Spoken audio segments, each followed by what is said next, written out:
Welcome to UNCAGED, a show that celebrates thought leadership from today's top business leaders. The program provides a voice to amazing executives from around the globe who are shaping the world of business today and mapping the path to the commerce of tomorrow. Today, we are speaking with Alvaro Vaselli, who is the CEO at SKYDEX Technologies. Alvaro, it's great to have you on the show. Good to be here. Thanks for having me, Ben. So Alvaro's company is fascinating. I love the tagline that you guys have, protecting people and things that matter.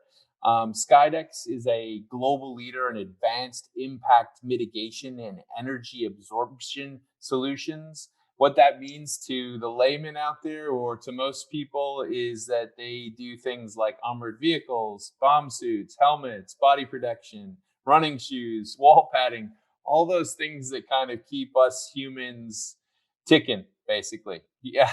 And so it's a mouthful. Yeah. I'm excited to go through more about SKYDEX because what an interesting industry that you guys operate in. But before we get there, tell us a little bit about yourself and your career today. Okay. So my name is Alvaro Vaselli. I was born in São Paulo, Brazil. São Paulo is a big place, as you know, about 20 million people. I went to school for engineering, graduated as a mechanical and production engineer. But very quickly, I realized that I enjoy the business side of it more than the technical part. So I did my MBA in marketing, and I started my career with a large company, DOW, which is one of the global leaders in plastics and advanced materials. So really had my school over there for 6-7 years. And then I had a very interesting opportunity to leave Dow and join ARCO, the chemical arm of Atlantic Richfield, which is a US-based company, but was trying to start the business in South America, in Brazil. So I was part of that small team that basically started a business for them in South America, which was an amazing experience, kind of a startup backed by a much larger company in the US. And for a few years, we built a very nice business. We went from 0 to 100 million in little over 3 years. Basically, the headquarters here invited me to come to the US as an expat to be part of a business development, market development group that was thinking about future applications for certain types of materials, advanced materials. And I came, my wife and I came. I had my older son, which is now 26. He was 8 months at the time. We all came to the US with the expectation to stay here for 2-3 years, and 25 years later, here we are, right? So that was the beginning of my career. Then in the US, I ended up, moving from, large companies to mid-sized companies, publicly traded, private equity owned, VC, even starting my own company. And I think all these combinations of experiences was a really good fit for the position that I have now with SKYDEX, helping the company grow and move to the next level. So hopefully that's a good background for you. It's a great background, and I remember actually several years ago now, I spent a good chunk of my career working for large marketing groups, and I do remember very fondly giving a marketing presentation in São Paulo, probably one of the best marketing conferences I ever attended. They did it in a way where they divided the session between you'd speak during the day to students, and then at night you would speak to professionals in the industry. And so it was just very nicely done. I love the idea that it was kind of giving back to the students, and then also kind of like almost like a proper awards festival with the professionals. So you clearly, and clearly, I mean, over the last decade, some of the best marketing thinking has come from Brazil by far and away. So, no, absolutely. What do you remember what do you remember the most from Brazil?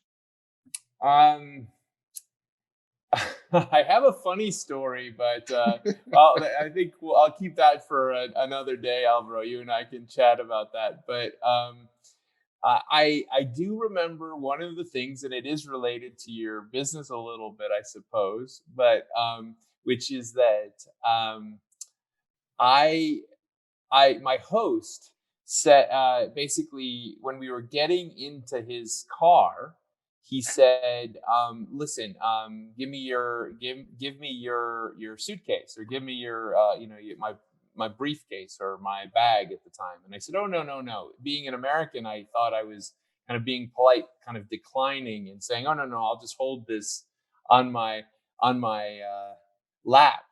And he got very angry. And I remember he was like, no, you have to give it to me. You're going to put us at risk.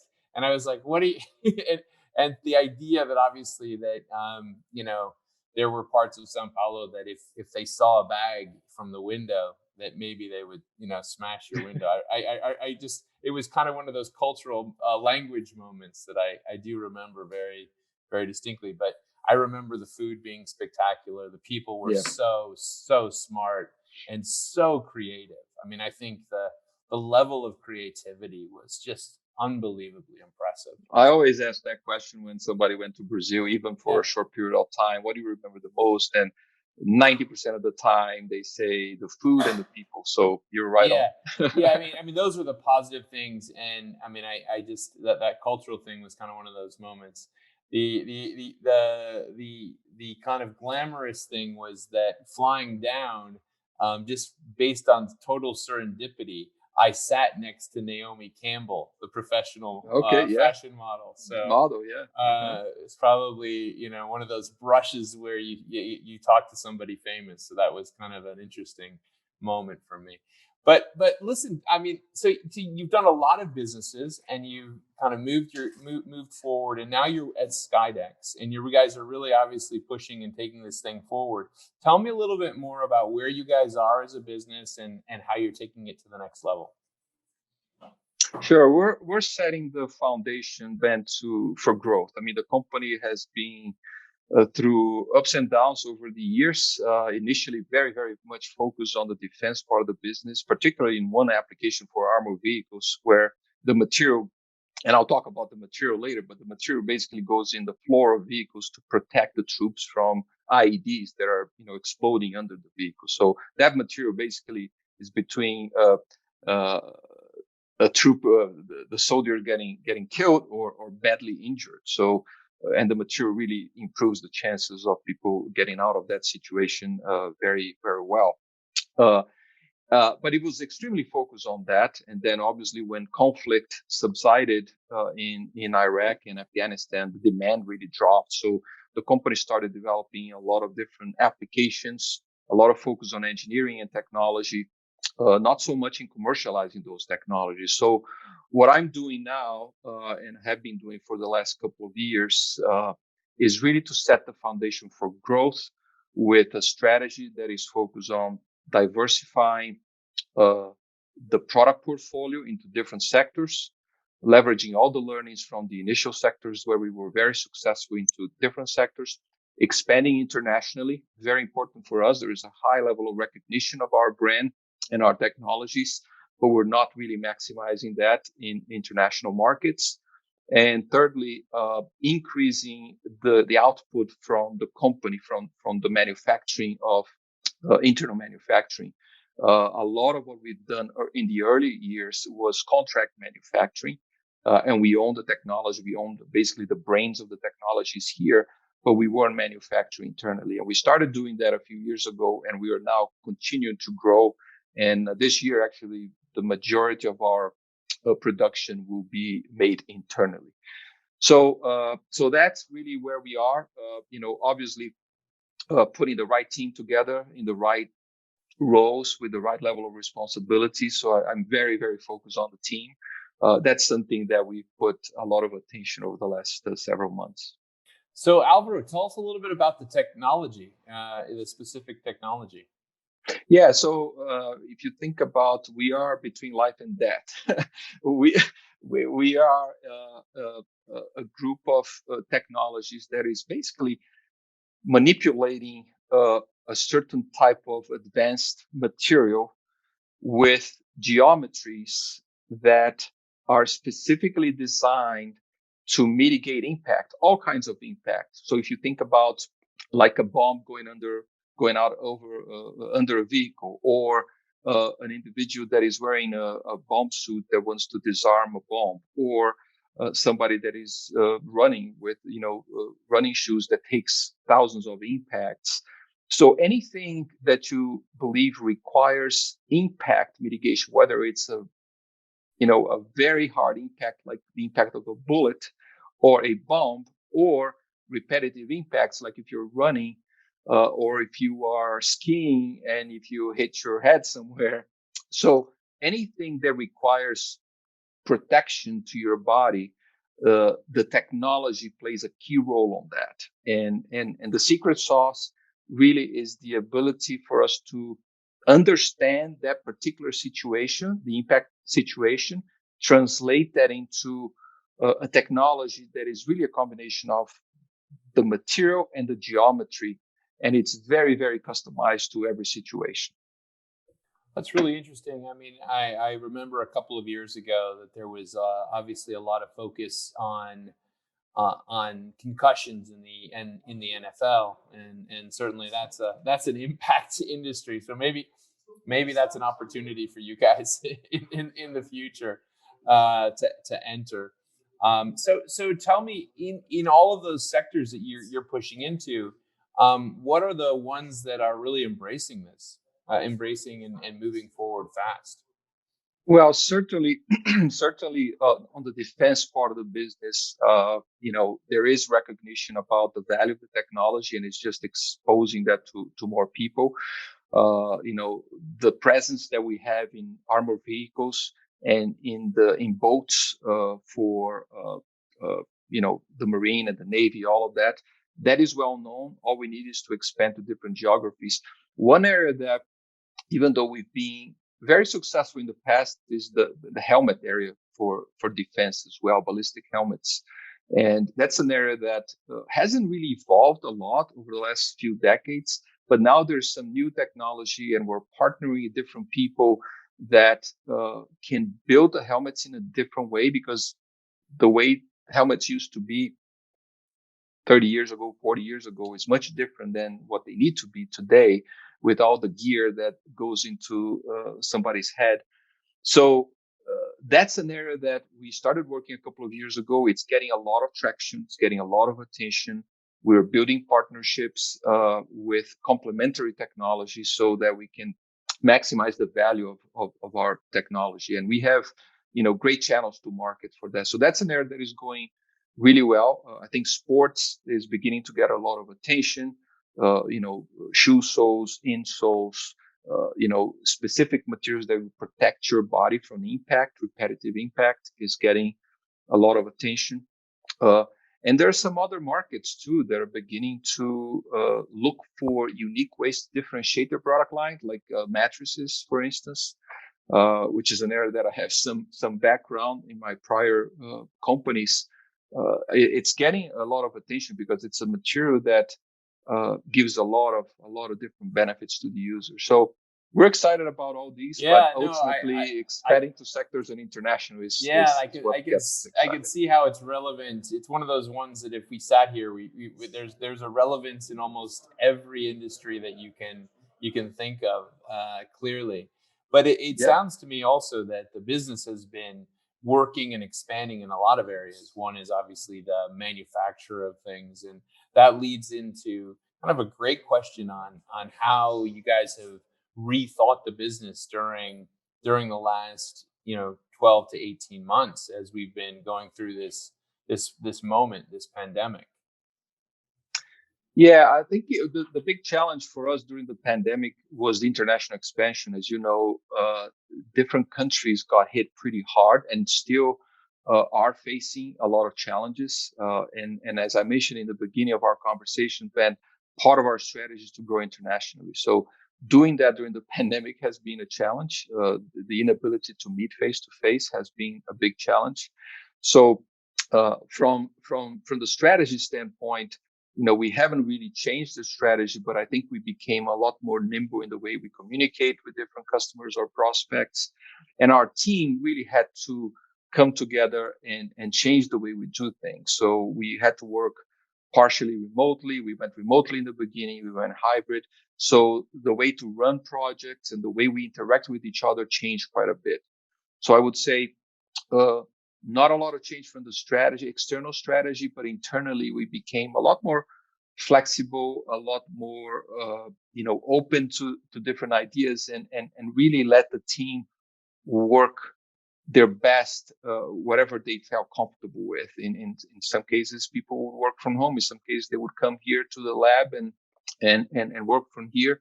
But we basically became extremely flexible to be able to keep the creativity and innovation going. Yeah, I love the fact that you were able to find a way to keep manufacturing as well as also offer the work flexibility. I was curious because one of the things that I'm still noticing here in the US is that there still seems to be such massive shortages in so many different industries.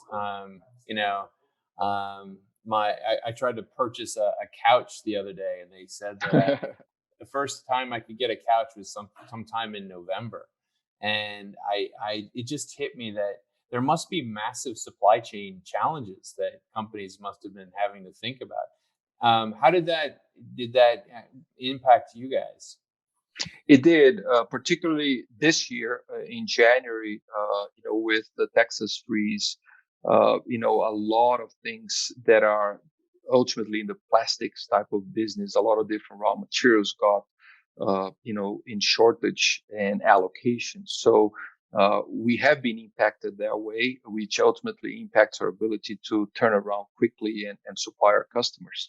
So in addition to pricing, cost increases and things like that. But the way we ended up dealing with the situation, Bent, is really to think about our customers first and understanding that we had to take some risks and hedge a little bit and be able to get more raw material when we could, even before demand, to be able to react in a timely manner. So the way we did it is to take some risks, calculated risks, buy more than we needed, and be able to respond quickly to our customers when they place orders with us. Yeah, that's great. I'm seeing a lot of companies now are kind of trying to make adjustments for the future and how they manage that, which I think is really, really interesting. The international element is quite an important one to mention, Alvaro, and I'm glad that you brought that up because I'm someone who lives kind of a strangely international life with half of my family living overseas, and me being here in the U.S. And I definitely think it still needs to be noted is that clearly the pandemic is definitely not over in many parts of the world, and certainly that's going to still be slow. So, do you foresee that as being kind of a continued issue and something you guys are thinking about throughout the rest of 2021? Yeah, it's definitely impacting us. I would say we underestimated that in the beginning. We thought, the pandemic was 2020 and then 2021, new life, let's go. And certainly we are much, much better here in the US, but in international, several countries kept their borders closed, which became a challenge. So, the UK, we have several people in the UK. We have very large projects going on in India right now, in Egypt, in Europe in general, and it has been very difficult to advance those projects. Now, the good news is that we have representation there, which means it's easier for people to move around, but definitely not normal business. Um, so I think the fact that we early on, even before the pandemic, we invested in having local presence as part of our international expansion strategy, that helped. But I think that back to your question, I think we're going to continue to experience delays throughout 2021. Yeah, no, I can imagine. Well, let's change gears slightly and just talk about you and your how you fared during the pandemic. How did you find working during that period, and what kinds of challenges and things did you come across, and how do you think you've evolved? I think we're always learning, right? I'm very open to learning new ways and experimenting. To me, my focus was on the team. At the end of the day, this business can only be successful if the team is successful.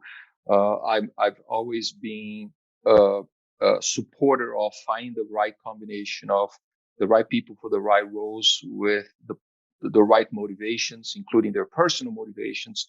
And that's something that I started doing from the very beginning when I joined the company, is to identify the individuals and make sure they're playing the best roles possible for the company and for themselves.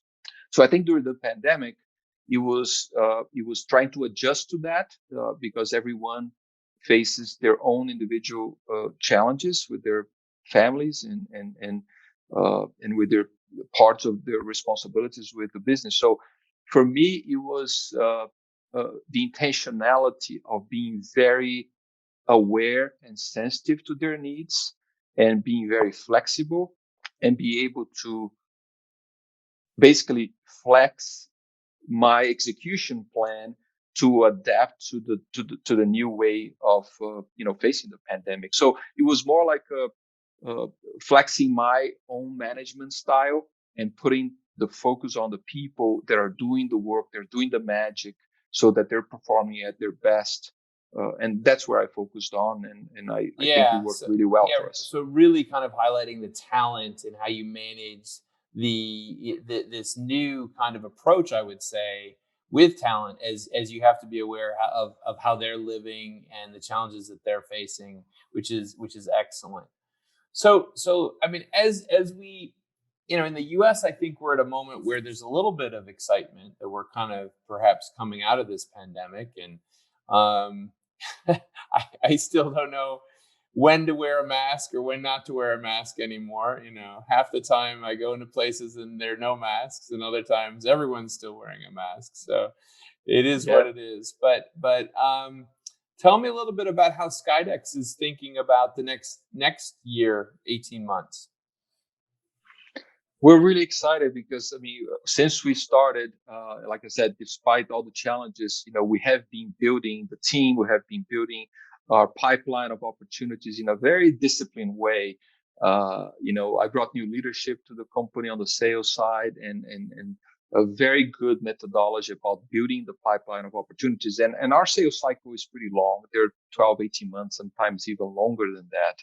So it's when you see, the balance of 2021 and 2022 and beyond, we are already mapping out the opportunities that are going to bring growth to the company.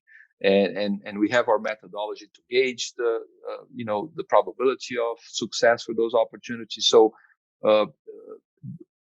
building the team and building the different elements of the company, like engineering, manufacturing, to be able to absorb that and digest that potential growth is pretty exciting. So I think we have visibility to that growth right now. I'm not saying it's easy to execute on, but we're putting the right people in place, the right manpower to digest all that. So we're very excited about the future. Yeah, and I can see that it sounds to me, as I listen to you talk, that a lot of the elements that are going to be key for more scaled growth for you guys were put in place. And so you have a lot of those building blocks ready to go.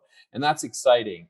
And certainly I love the fact that you're exploring all of these different markets, because when I think of the space that SKYDEX plays in, as I mentioned up front, there's almost no industry that's not thinking of secure of safety and protection, and protection. So it's an incredible market for you guys to explore and expand into. Alvaro, thank you so much for being on UNCAGED today. We've been speaking to Alvaro Vaselli. He's the president and CEO of SKYDEX, which is the global leader in advanced impact mitigation and energy absorption. Armored vehicles, bomb suits, helmets, body protection, running shoes, wall padding. I tell you, I think that you're going to have to send me a full list, Alvaro, of all the products that you guys make. But if someone wanted to find out more of what SKYDEX is up to and what you're up to, where can they find you? I think the website is the best, www.skydex.com. You have a whole picture of all the applications that the material works in. Excellent. Well, listen, thank you so much for being on Uncaged today. We've been speaking to Alvaro Vaselli, CEO at SKYDEX Technologies, and I look forward to hearing more about how you guys are evolving in the future. Thanks, Cheers. Ben. It was great to talk to you. Take care.